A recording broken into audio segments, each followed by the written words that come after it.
জুলাই গণ অভ্যুত্থানে অজ্ঞাত শহীদদের মৃতদেহ উত্তোলন এবং পরিচয় শনাক্ত কার্যক্রম দ্বিতীয় দিনের মতো চলছে মোহাম্মদপুর রায়ের বাজারে। সিআইডি ও বিদেশি ফরেনসিক টিম চালাচ্ছে কার্যক্রম। সেখানে আছেন সহকর্মী মাসুদুর রহমান। সরাসরি চলে যাচ্ছে তার কাছে। মাসুদ, এই মুহূর্তে আছি রায়ের বাজার কবরস্থানের সামনে, যে জায়গাটিতে মরদেহ উত্তোলন এবং শনাক্ত কার্যক্রম চলছে তার কিছু দূর সামনে।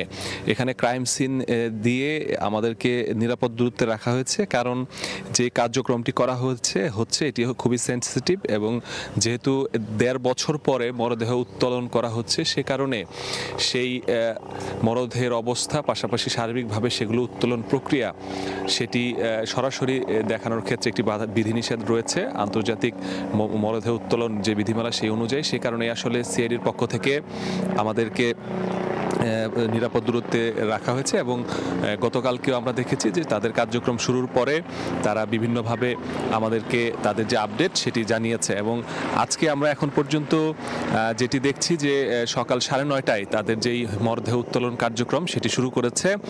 গতকালকে যে কার্যক্রমটি ছিল সেই কার্যক্রমে যেহেতু শুরুর দিন ছিল, সে কারণে একটু ধীর গতিতে কার্যক্রম হয়েছে।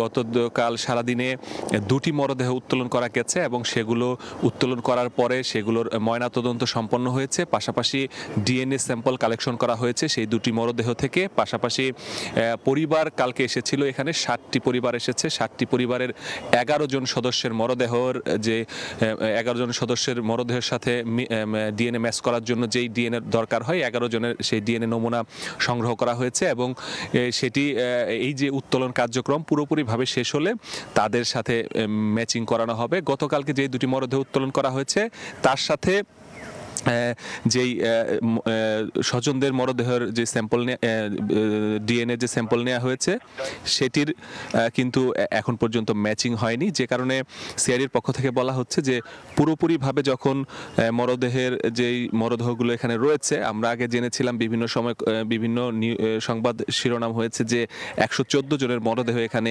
গণকবর দেয়া হয়েছে। তো সেটির সংখ্যা আসলেই কত সেটি এই যে উত্তোলন কার্যক্রম শেষ হলে জানা যাবে। তবে এর আগ পর্যন্ত সিআইডি বলেছে তাদেরও মনে হচ্ছে যে মরদেহের সংখ্যা এরকম বা তার কম বেশি হতে পারে, সেটি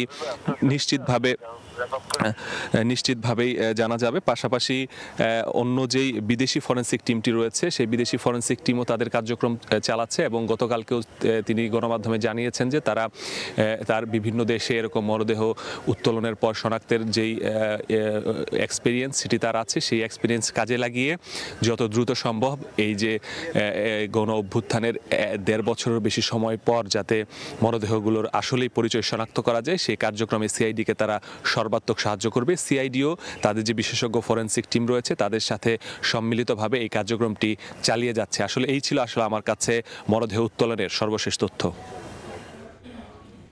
রাজধানীর রায়ের বাজার থেকে যুক্ত ছিলেন সহকর্মী মাসুদুর রহমান।